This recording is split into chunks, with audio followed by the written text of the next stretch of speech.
How do you turn your customers into lifelong, loyal superfans? I just had an incredible experience at my son's signing day event at his school that showed me exactly how to do this. And I want to share the story and pull out the principles for you, because if you can pull this off, this is powerful stuff. Let's get started. Hey there, this is Corinna Bench, and welcome to the My Digital Farmer podcast. In today's market, it's not enough to just grow your product. You've got to know how to sell it too. Welcome to the My Digital Farmer podcast, where we reveal online marketing strategies and tips to help farmers like you get better and more confident at marketing. Learn how to find more customers, increase your sales, and build a strong brand for your farm. Let's start the show.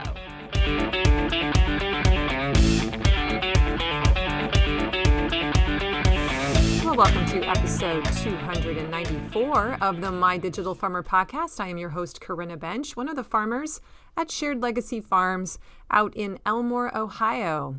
I'm also the founder of MyDigitalFarmer.com, which is all about trying to help other farmers get more confident in their marketing and sales strategy so that you can grow a profitable business. How's everyone doing? Welcome back to the show and Happy New Year. If you are new to the podcast, I'm really glad you're here today. Make sure that you subscribe to the show and go check out the first 10 episodes. I designed them to be an onboarding ramp into the farm marketing space. Another place to go and learn the ropes is to get onto my email list, because when you do, I'm going to send you an email roughly every 5 days for about 3 months. And it's going to slowly drip out the most important things that you need to know, the principles to follow, the influencers to follow, the tools that you need. It's really good. It gets high marks from my farmers who have joined it. So you can get that by going to mydigitalfarmer.com/subscribe. And it's totally free. Today's podcast is sponsored by my friends at Local Line. Imagine all of your farm sales under one roof. Local Line is the most comprehensive sales software built for farmers and food hubs, selling direct to restaurants, schools, wholesale buyers, CSA, and more. Features include e-commerce, automated inventory management, a box builder, subscriptions, point of sale, and more, helping you increase your sales, save time, and streamline your processes. Are you looking to switch to sales software that does it all? Subscriptions start as low as $49 a month with no setup fees or sales percentages. Plus, if you join Local Line today, your onboarding manager will migrate your storefront at no cost, so you'll be up and running in no time. You can even pause your subscription in the off season. Now, bonus, as a podcast listener, Local Line is also offering a free premium feature for 1 year with your subscription when you use my coupon code. So to grab that, go to mydigitalfarmer.com/local line, that's one word, and then enter the coupon code MDF2025. We love Local Line. We've been using it for years. I highly recommend them. Make the switch today. And now back to the show. Well, Happy New Year, everyone. Welcome back to the show. I hope you had a little bit of time off in the last week or two to celebrate the new year. You may have noticed that we didn't have an episode last week, and that was intentional, but I don't think I warned you. So some of you were reaching out to me, making sure everything was okay. I appreciate that. Yes, all is well. I continue to heal, and I'm enjoying a more relaxed off season than I have in years past. I always do some goal setting work in the month of December, and this past year's was really fruitful, and the outcomes from that debriefing and goal setting process were very different than in years past. I feel like the things that I've learned this past year due to my health journey have been very profound, and this will probably be one of those turning point moments in my life. And as a result, some of the goals that I set for this coming year were a lot less tangible. They're much more introspective and willing to live in the moment and explore some of, the inner workings of Corinna. So I'm just excited about what this next year is going to bring. I'm being very open to whatever God brings me and have a little bit of specificity about some things I want to accomplish, but I really am just giving myself space to continue to explore the new Corinna and heal and just let whatever's supposed to happen happen. So I wish that for you as well. And continuing to look forward to being on this podcast every week. That is still in my plan.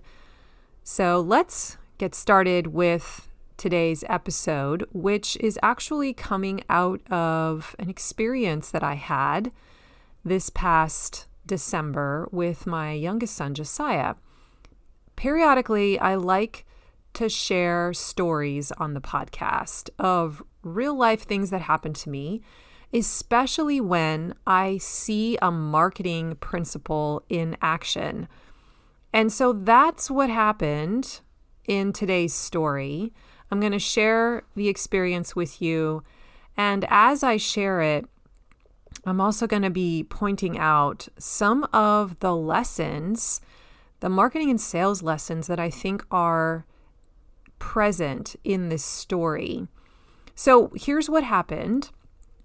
My son, Josiah, recently decided that he wants to go to a different school next year. So when he's currently in 8th grade, when he goes to high school, he's decided he doesn't want to stay in our current district, but that he wants to open enroll in a public school, a Toledo public school called Toledo Technology Academy. And this is a school that tries to recruit students who are gifted and interested in engineering. So math and science are strong suits. And this is definitely my son. He's always been interested in the mechanics of things, the types of machines that he's built with Legos would blow you away. He's made working engines. The vacuum cleaner is running in his room quite often, but not because he's cleaning the carpets, but rather because he's experimenting on his vacuum engines that he's building. So he's pretty remarkable, and we've encouraged him to explore that gift for some time now. I think it became apparent to us that our current school in our district we have a good school system. I used to sit on the school board, but it's just not going to be able to challenge him and serve him. So we were beginning to look at other options. So he looked at this school last semester. We went on a tour. He decided he wanted to do it. And once we told the school, we were informed that there was a signing day that we were invited to attend. In fact, we got a very fancy looking invitation in the mail from the principal. And so we RSVP'd. I invited Josiah's grandparents to come with us. And Josiah missed about half a day of school so he could attend his new school's signing day event. Now, this event was so remarkable in its production value that it created some pretty powerful emotions inside of me, and I think also in my son. And because of that, I found myself feeling differently towards this brand, towards this school, and frankly, towards the whole upcoming 4-year experience with it. It changed the way I am looking at the school, and I think what I'm expecting of it and what I'm expecting of myself as a parent and what I expect of my son. As I was reflecting on this signing day experience, I realized that it was so well engineered by the marketing team or the sales team of this school. I'm sure that it was a PR position, like that it was positioned as a PR move. And I think that it has an effect on how the students and parents are going to end up experiencing the school in the long run. So I wanted to describe to you what this experience was, how it made me feel, and then I'm going to pull out a few principles at the end that I think apply to how we run our businesses. So what is a signing day? I feel like it's a little bit like when you see athletes who join a team and the television stations make a big deal about it, and they show the athlete holding up their jersey, and there's the coach next to them, and there's lights flashing, and there's a big rah-rah PR moment made of this moment, this person signing on to the team. It's a little bit like that. So all of the students who have accepted that, yes, I want to come to your school, are invited to this event.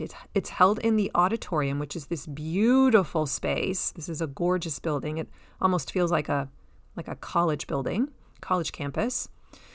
The entire student body is invited to attend. So all of the students that are currently going to this school from 7th grade through 12th grade are in the auditorium watching the entire thing happen. Up on this stage is the principal and one other senior administrator. I think it was some kind of a teacher, but it was hard to tell. She was behind a podium, and she opened with some remarks, welcoming the parents and students, reminding them what an honor it is to be selected into this school and what they were going to do for them and how excited they are that we are going to be a part of this institution and this legacy. And then one by one, they call out the names of the students who are in the audience that are going to be signing. And they come up to the stage, they shake hands with both of the administrators, and then they walk to this giant whiteboard that has class of 2028, class of 2029, class of 2030, whatever, on it. And they sign their name underneath their class. And as they do so, the entire auditorium erupts with applause and cheering, one by one, as the students are called across. And then they go and sit down in their seats. Parents and grandparents and loved ones have been invited to witness this event, and there are even some alumni in the audience as well.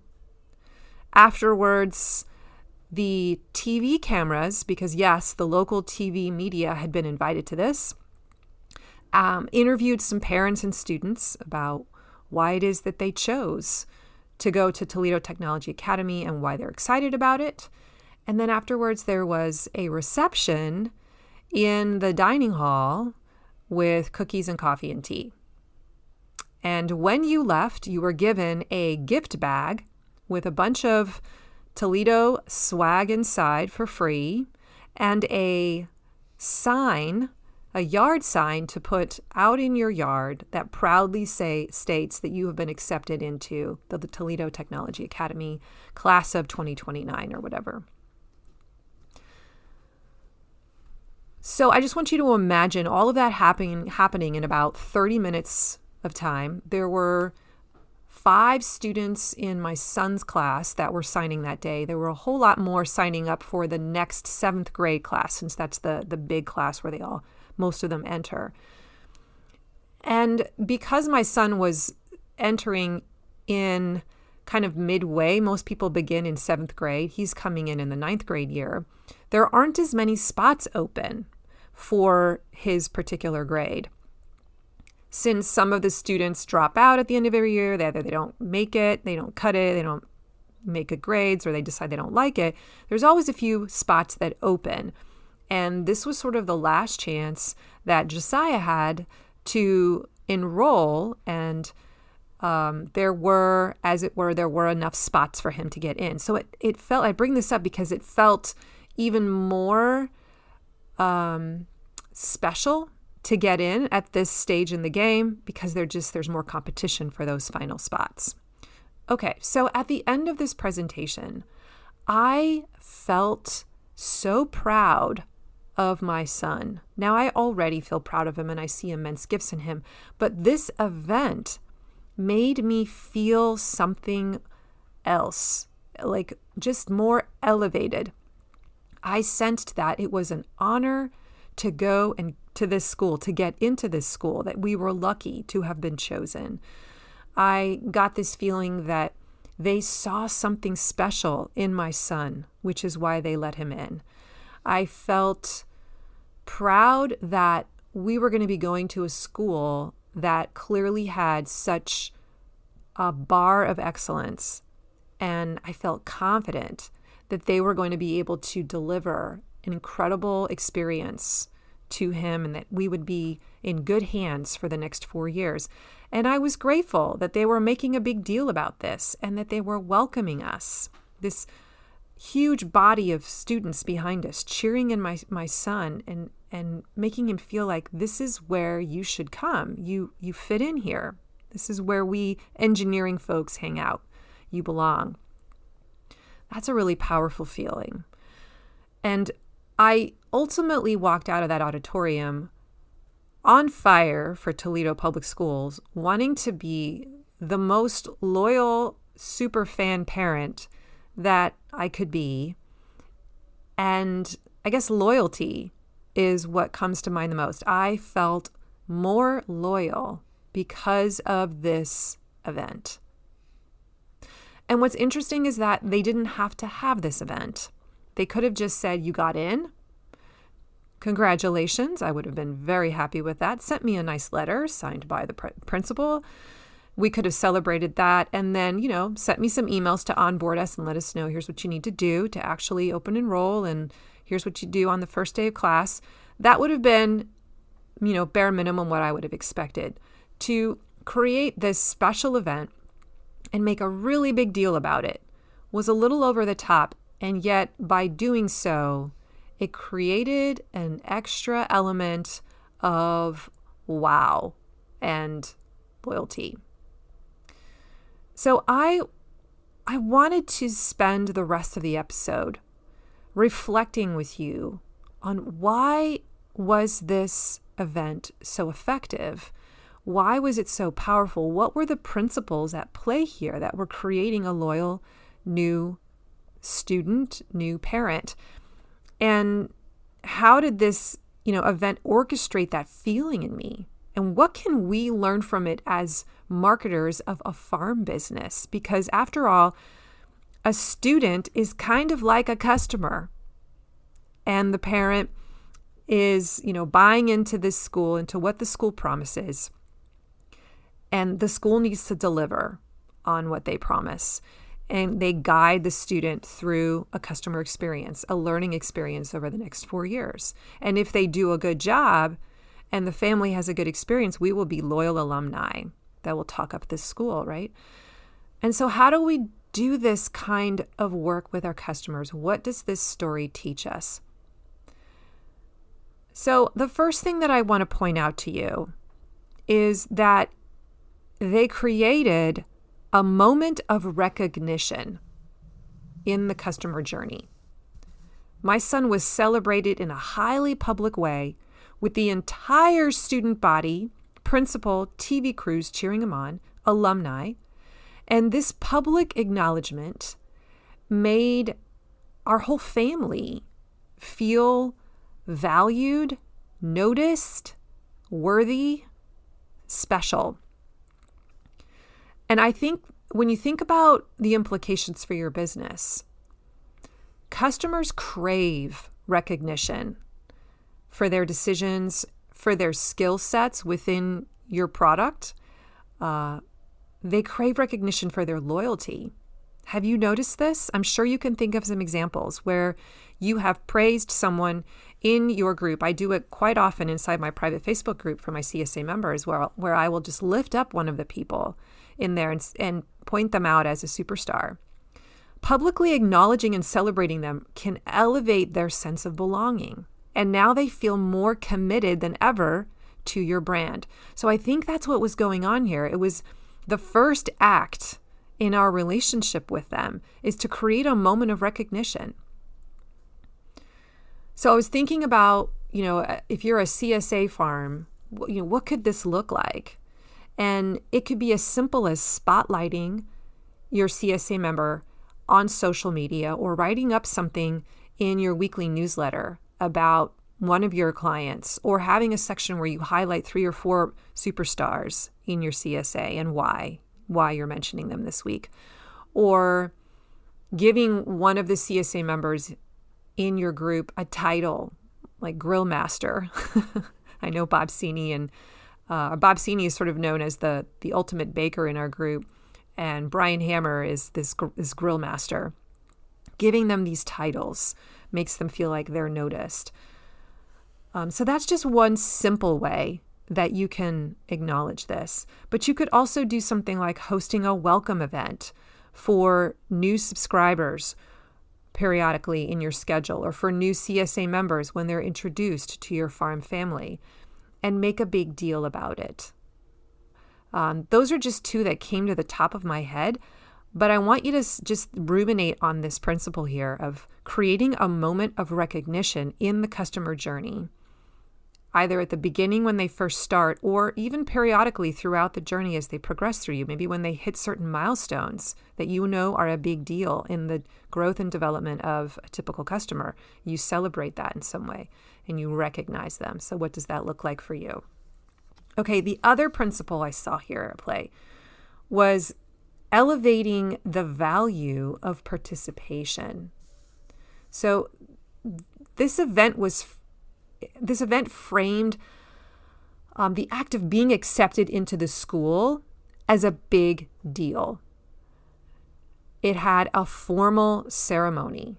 There was a television crew. There was a reception. It wasn't just, sign up for our school. It was an achievement to actually get in. It was an achievement to sign up and do the signing day, right? So I think the implication here for your marketing is elevating the value of your product. You can elevate the value of your product or your service when you frame it as something exclusive, as something important, hard to get into, or an accomplishment to be a part of. And so this ends up making the customer feel like they're a part of something really rare and special. So what does this look like in a farm context? I was trying to think of a few examples here. And again, I immediately think of CSA just because that's what my farm predominantly is. But position your CSA or farm products as premium or exclusive. You can do that with your pricing, but also with your language. You can do it through the number of people that you let in. You can use messaging like join an elite group of local food lovers who care about their health, who care about their farmers, who care about local. You could create a members only event. You could create some kind of VIP status within your brand, a level that has perks. You could have a wait list, even the very act of having a wait list and that your item is scarce makes a person feel special when they can get in, right? Some kind of qualifier that they have to meet before they're allowed in. These are just some things to play around with. Some of that I know might feel a little bit weird, but I want to just challenge you to think about what can I do to elevate the value of being a participant in my brand. What does that look like? How can I position my product that way? And this school did it simply by having a formal ceremony and TV crews showing up and deciding we're going to make a big deal about a signing day moment. Okay? All right. The third principle that I saw at play here, this is a big one, is how they welcomed their new students into a community. And this is powerful if you want to build loyalty. Welcome people into a community identity.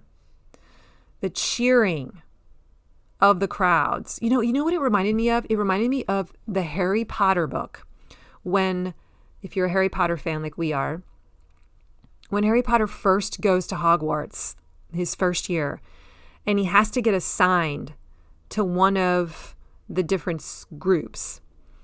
And the way that they do that is they wear the sorting hat. The sorting hat gets put onto your head, and the sorting hat decides which house you're going to be put into. And then when you're selected for a certain house, the whole house cheers for you and celebrates you like, yes, this is where you belong. And then you go over to those tables in the dining room and you sit with your house. Okay. It reminded me of that, this whole experience when he was called up by name, signed his name, and everyone cheered. And I was like, oh, it's like he's being told, you belong here. You belong here at this school. And let me tell you, for a student who's really geeked out about mechanics and engineering and likes to talk about engines and all that stuff, there aren't too many people like that in his school right now. And I know that he's really looking forward to finding a group of peers that enjoy doing the same things he enjoys doing. And that is an attractive quality about this school, right? So the cheering, the reception, they weren't just for my son, though. They were for us as an entire family. And it made me feel like I belonged at this school as well. And I'm sitting with a whole bunch of other parents in the first 3 rows of the auditorium, looking around at them saying, some of these people I'm going to end up becoming friends with because we have a common denominator of a child who loves machines. And we're going to be on this journey together. So what are the marketing implications here? People value a sense of belonging. It's actually one of the core needs that every human being has. We, on a very deep level, need to feel like we belong. It creates a feeling of safety in us. So when you can make your customers feel that they are a part of a larger community, they are more likely to stick around with you for years to come, and they're more likely to advocate for your brand and find other people like them to join your brand. They end up becoming some of your best brand ambassadors, and they attract more of your ideal customer. So however we can get our customers to feel like they belong, doing activities that show you belong in this group. This is where brainstorming can really help you. What are the mechanisms that cause a person to sense, oh, I belong to this community? So hosting a farm tour, having a potluck, or inviting people to a field-to-table dinner, those workshops where they can come and meet you, or not just meet you, but meet other people like them and do the workshop together. Those are some really common examples of how this community building piece is often done on farm businesses. But social media groups can foster member interaction. I know my private Facebook group is one of the main ways that we build community with our CSA members. Now, not as many people are in the Facebook group as, say, 4 years ago, just because I think more and more people are trying to control, how much they're on Facebook. But it's still really powerful. And we'll do contests and challenges, virtual challenges in this group. And people will share their ideas, their entries for the contest. They're also posting pictures of what they made with the food. They're asking questions, right? All of that activity and engagement in the social media community is also creating this feeling of you belong here. And as new members join, I'm watching this happen right now, as we've had a slew of new members come in for next season. I'm watching my community welcome them. It used to be that I was the one who did that, and now my community is doing it too. That's powerful stuff. That's powerful stuff. So I want you to think about, what does this look like for my business? Where am I currently doing this right now well? Where am I welcoming people? How am I onboarding them, making them feel like you belong here? This is exactly where you need to be. These are your people. wear my swag. What's that phrase on your shirt that identifies them as one of your people, right? And have they claimed that identity yet? This is a really big solidifier of loyalty. Today's podcast is sponsored by Farm Marketing School. This is my monthly online membership program for beginning to intermediate farmers that's designed to teach you the ropes of farm marketing, but also, more importantly, to help you actually build the most essential marketing assets that you need to have in your farm business if you want to thrive. Now, I know you know how important systems are. You have systems in your business for all kinds of things in the production realm, but you also need systems in your marketing and sales, especially if you want to scale up and get to that point where you can have a team, hire a great group of people, and be less and less involved in the minutia of your business. So inside of Farm Marketing School, there are over 15 different classes that you can take. You join for a monthly fee and you can have access to all of them. You can binge them all if you want, or you can be selective about which ones you want to deploy. They're each designed to take about 30 days, and you watch the training video, and then you actually build that particular marketing asset, whether it's updating the homepage of your website, or it's writing an email nurture sequence, or it's practicing writing a weekly email really well, or building out different kinds of promotion offers. So many different projects inside of there. I also give you a resource folder with examples and templates to shortcut the process. Sometimes I have bonus videos that give you a step-by-step of how to do the tech work. It's really good. It gets really high marks. So I encourage you in your off season to take some time and invest in building out the sales and marketing systems in your business. To join Farm Marketing School and try it out for a month, head to mydigitalfarmer.com/FMS. And now back to the show. Okay, let's move on to number 4. This event signaled prestige and excellence. I feel like I've said that already, but I wanted to give it its own section here. Toledo Tech Academy orchestrated this event to feel prestigious with formal ceremonies. It had a high production value.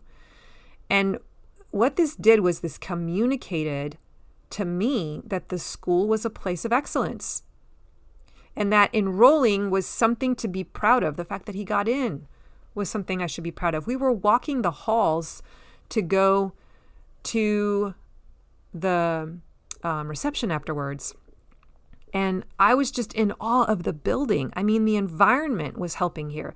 The fact that they staged it in the gorgeous auditorium with high ceilings, I just felt like we are in, some acclaimed hall of learning.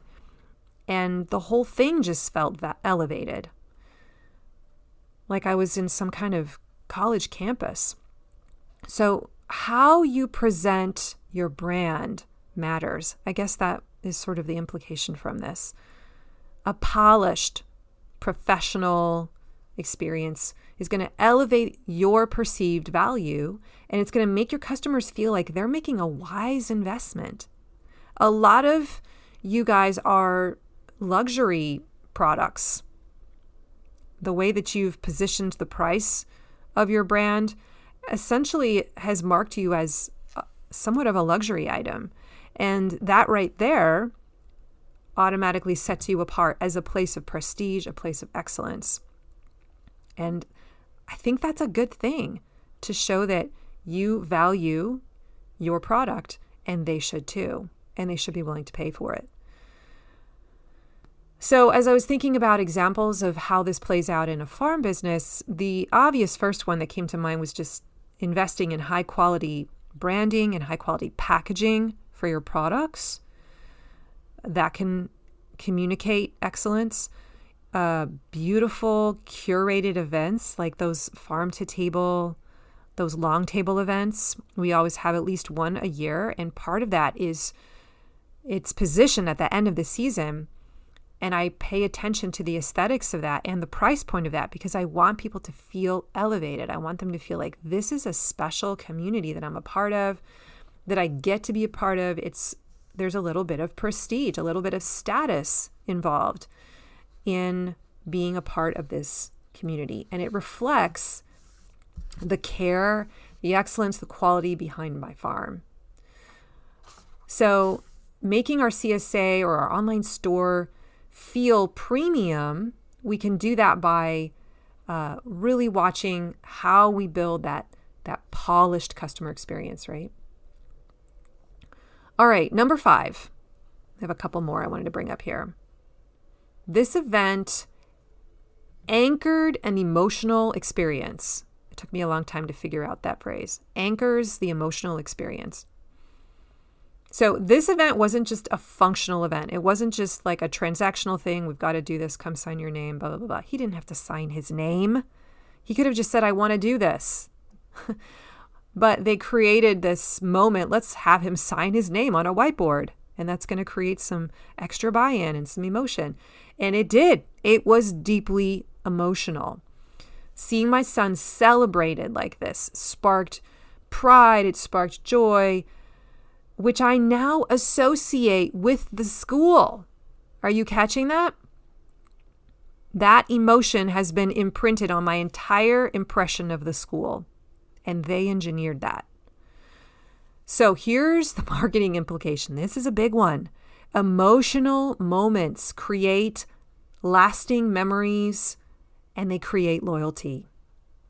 When your customers feel something deeply, they are more likely to stay connected to your brand, and they are more likely to remember you. Emotions really help us remember things.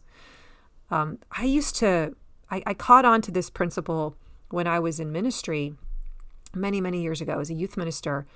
This is one of the reasons why taking our students away for a weekend to a weekend retreat or a conference with other students or a youth convention is so powerful, because those events, they happen in auditoriums with really good bands and music and great speakers, and the lights go out, and there's just emotion. You're staying up late until like 2 a.m, having heart-to-hearts, having a campfire where you share your heart. Like, there's emotion all over the place, and because of that, powerful things get unlocked, and you remember those moments, and you create these loyalty commitments and decisions.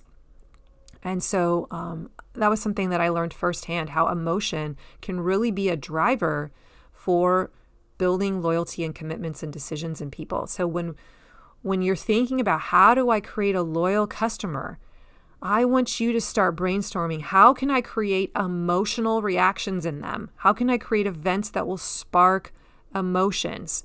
Because that's stuff that will burn into their brain, and they'll remember that forever, and they'll associate you with it. So we want positive emotions. This also works against you. If your customer has a negative emotion, that's going to be hard for them to let go of.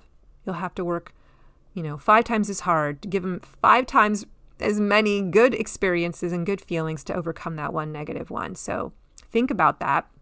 So create experiences that stir emotions, like seeing their child pick their first strawberry at your U-Pick field, right? Or, this just happened this past year. One of my CSA members, she's been with me for a really long time, and her husband came down with cancer, and he went into hospice in the last 3 weeks of our CSA season. He had been coming every week with her in the car to pick up their box and their share. And they had told me that he was stage 4 and that it was just a matter of time. And so I started giving him a bouquet of flowers. And when he finally could no longer come to the pickup site, he just couldn't drive. He was staying at home. I kept giving the flowers to his wife. And I said, would you just pass this to him? And she told me in weeks after that, she's like, he loves getting these flowers. It is such a bright spot. She's like, I know that's so silly. He's a guy, but he loves getting the flowers. And so I kept passing him a bouquet of flowers all the way until the end of the season. And I found out just a few weeks ago, actually, at our November pickup, our pop-up market, I was there. I was ready to pass a bouquet to her again. And she told me that he had passed away. And I got really emotional. But I was thinking about this as I was writing out this principle of anchoring the emotional experience, talking about how flowers can be so much more than a bouquet of flowers, that she is going to forever associate the flowers from my farm with her husband and providing him peace and joy in his final weeks, right? And I'm tearing up just thinking about it. Like, I know that's just locked in her loyalty because I took the time to give her an emotional experience. Now, I didn't manipulate that or do that on purpose, but as I reflect on it, I'm like, wow, I just created an emotional moment for her. And that built loyalty. So create experiences that stir emotion. Can you share your personal story? Can you share your mission? If something happened to you that's powerful, that's going to help customers feel connected to your values. Think about that. That's a really big one. Another thing that was happening in this moment was the power of social proof. The school created an event where my son wasn't just signing alone. Wasn't like they just said, come into our office, we need you to sign this document and pass it back to the secretary, and then you can head back home. No, they created this event where the signing moment happened in front of an audience, a huge auditorium, and not just the students that were already going there, but fellow students who would be joining him for the first time. We were all being celebrated together. The cheering crowd of the student body, the alumni, the staff, the families, all reinforced this idea that this school is special and other people believe that too, right? Seeing so many others aligned with our decision creates a sense of confidence, a sense of this is the right thing to do. We must be doing this right because everyone else is in here. Has done this and they look happy. They look like happy clients, right? So social proof, I've talked a lot about this. I know you know this, but I'm just bringing it up. Social proof is one of the most powerful persuasion tools you have in your toolkit. When people see other people participating in your product or endorsing your product, it validates their decision and it encourages them to stay committed to you and to keep buying. So keep putting those testimonials out there because they continue to validate the customers you already have, even the ones you've already made a testimonial. Like, it keeps validating that they are part of a smart group of people who are a part of your brand. Because look at how your family continues to grow in size. More and more people, more and more super fans. They must be pretty smart that they found you and that they're a part of this movement, right? So highlight that as much as possible. Showcase how many people love your product, how many people are a part of this unique family. So highlighting the size of your customer base, right? Mention we've got 400 plus local families who trust in us for fresh organic vegetables every week. Talk about that number. Maybe it's 1,000. Even if it's 50, say the number. Share testimonials, share photos, share videos of happy customers that are enjoying your products. If they tag you, like, show that in your social media. Show people who are farther along on the customer journey so that the members that are the customers that are currently already in your customer base can have something to aim for, right? They see what's possible when you're highlighting your super fans, your veterans who have been with you a long time, who are doing the type of cooking that is beyond, the scope of a beginner. But one day you can be like this, like be highlighting those stories too. Show them what's possible. One day this will be you. This is what you can grow to when you become part of our brand. That's all social proof. Host public events where people can visibly engage with your brand. Maybe it's a community harvest day or a members only potluck or those field to table dinners or workshops, and promote those images of other people gathering together, large crowds. Promote those widely. Put them on your website, put them in your social media. All right. And the final principle that I pulled out of this was that this event encouraged accountability through a public commitment. So the act of my son Josiah signing in front of a crowd didn't just celebrate him, it locked us in. It locked us in. This is a principle known as consistency to commitments, and it's an entire chapter in a really good marketing book called Influence, The Power of Persuasion, by Robert Cialdini. That's Cialdini. You should all go read that this winter. It's a little dense, but it's really good, and it's gonna provoke you, but it's good. So the principle of consistency to commitments states that when people make a public declaration or a commitment, they're more likely to follow through because they want to remain consistent with their stated actions. I don't know if you've caught yourself doing this, but I catch it all the time. I have a hard time backpedaling if I have put it out into the world that this is something I believe or this is something I stand for. It takes a lot for me to change my mind. And that's just something that all human beings apparently demonstrate in our behavior. It's one of our default behaviors. So by signing in front of the school and in front of the community and key stakeholders like your parents and your grandparents, the decision to attend felt more serious, more significant. And I think my son felt differently about what he now expected of himself and what was possible for him because of this. So the marketing implications here, I think, are significant. When we ask our customers to make a public or visible commitment, it increases their follow-through and their loyalty to you because they've tied their identity somehow to the decision, and it makes them less likely to back out. They're going to stay with you as a lifelong customer now. So where are we doing this? Where are we encouraging accountability through a mechanism in our business and in our marketing, in our customer journey story that we deliberately create for them, right? So here are some examples. A public sign up, so when a person joins your CSA, inviting them to post on social media with a hashtag like proud CSA member, or tag your farm in the post to say, hey, I just signed up for so-and-so. That's an example of this principle in action. I know we do this when we run our renewals for CSAs.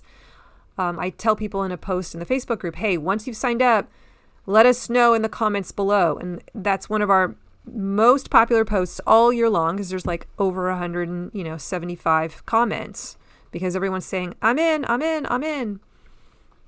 Community involvement is another obvious way you can do this. So hosting a member event where new customers introduce themselves to the group and they share why they joined.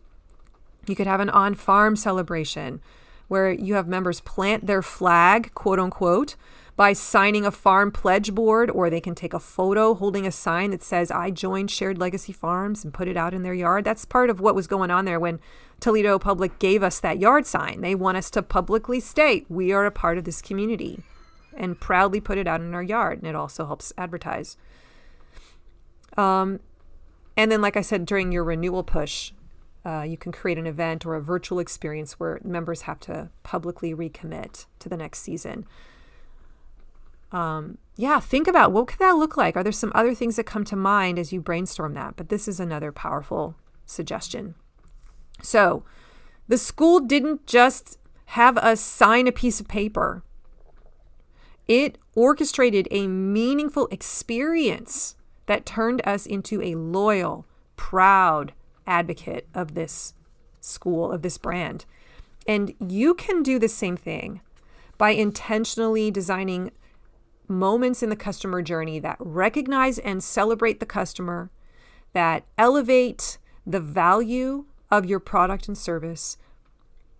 Look for ways to build community, that community identity, signal excellence and quality and specialness, maybe that you're rare, and anchor emotional connections while encouraging accountability and leveraging social proof. All things that were happening in that one event.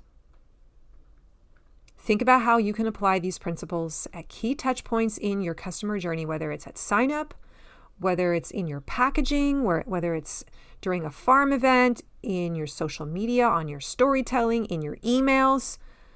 These small shifts can have a huge impact on your customer loyalty. So I hope that this story inspired you, was just a lesson from my life, a random thing that happened to me, and I noticed it. I noticed how it was acting on me, how it was creating these powerful loyalty feelings. And I just broke it down and analyzed it. And so much stuff was going on in there. And I have to believe this school is savvy enough in their marketing. I have to believe that this was somewhat orchestrated, that they know what this does, and they have this event for a reason. For a reason. We can build these kinds of moments too. Great marketers, great salespeople think about this stuff, and they build mechanisms in their brand journey to trigger this and make it more likely to happen. So what is coming up for you today? What did you learn today? Is there one particular principle that you can put into action to help create a superfan? Well, that's all I have today. I'm going to put everything in the show notes at mydigitalfarmer.com/294. If you liked this episode, please share it with another farmer friend and see if it gets them excited too.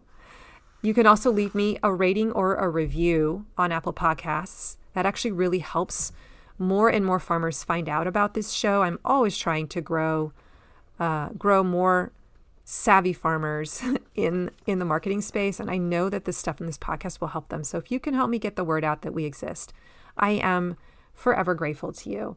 And don't forget, if you want to get onto my email list and learn a thing or two about farm marketing, I will show you the ropes. I'll get you started with some free stuff. You can go to mydigitalfarmer.com/subscribe. You can also check me out on Instagram at mydigitalfarmer. I show up in stories mostly whenever I feel inspired with a fun tidbit.